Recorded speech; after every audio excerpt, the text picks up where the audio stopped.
Alexander డఫ్ అనే ఒక ఆయన ఎంతమంది ఉన్నారు ఈ పేరు? ఒకరు, ఇద్దరు, ముగ్గురు, ఒకే ఒక 10-15 ఉన్నాయి. అలెగ్జాండర్ డఫ్ ఈయన రవి అస్తమించని బ్రిటిష్ సామ్రాజ్యం పైన ఇన్ఫ్లుయెన్స్ తీసుకొచ్చాడు. ఏం ఇన్ఫ్లుయెన్స్ తెలుసా? నా పిల్లలు చదవాలి, మా భారతీయ పిల్లలు చదువుకోవాలి. వీళ్ళు అన్నారు, ఎందుకు, మాకు అవసరం లేదు, మీ పాశ్చాత్య విద్యతో మేమేం చేస్తాం, మేము మంత్రాలు చదువుతాం. ఆయన అన్నాడు, మంత్రాలకు చింతకాయలు నైరాలతా హై. Ice cream. అలెగ్జాండర్ డఫ్ నో, చదవాలి, మన పిల్లలు చదవాలి, ఆంగ్ల భాషలో చదవాలి, ప్రతి భాషలో చదవాలి, తెలుగులో చదవాలి, తమిళంలో చదవాలి, బెంగాలీ కావాలి, పుస్తకాల తర్వాత పుస్తకాలు, పుస్తకాల తర్వాత.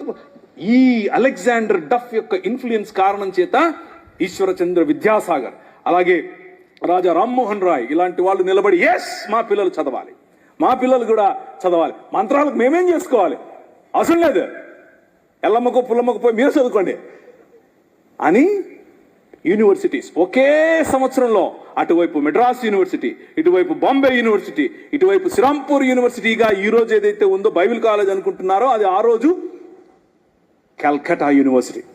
3 యూనివర్సిటీలు స్థాపించటానికి వెనకుండి పనిచేసింది ఈ అలెగ్జాండర్ డఫ్.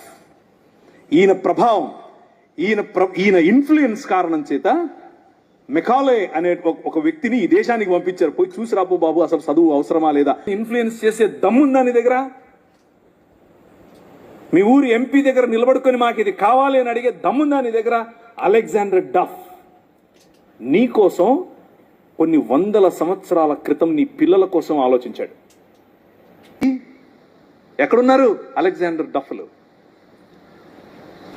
రైజ్ అప్, ఇంతవరకు పాట పాడారు, లే నిలబడు, లే నిలబడు. ఎప్పుడు నిలబడతావు ఇంక నువ్వు? బాబాసాహెబ్ భీమ్రావ్ అంబేద్కర్ గారి మాట అన్నారు తెలుసా? చరిత్ర, నీ చరిత్ర తెలుసుకోకపోతే నువ్వు చరిత్రలో లేకుండా పోతావు. ఇది నీ చరిత్ర, ఇది నువ్వు ఈ దేశానికి, ఈ దేశ నిర్మాణంలో నువ్వు సాధించినటువంటి చరిత్ర.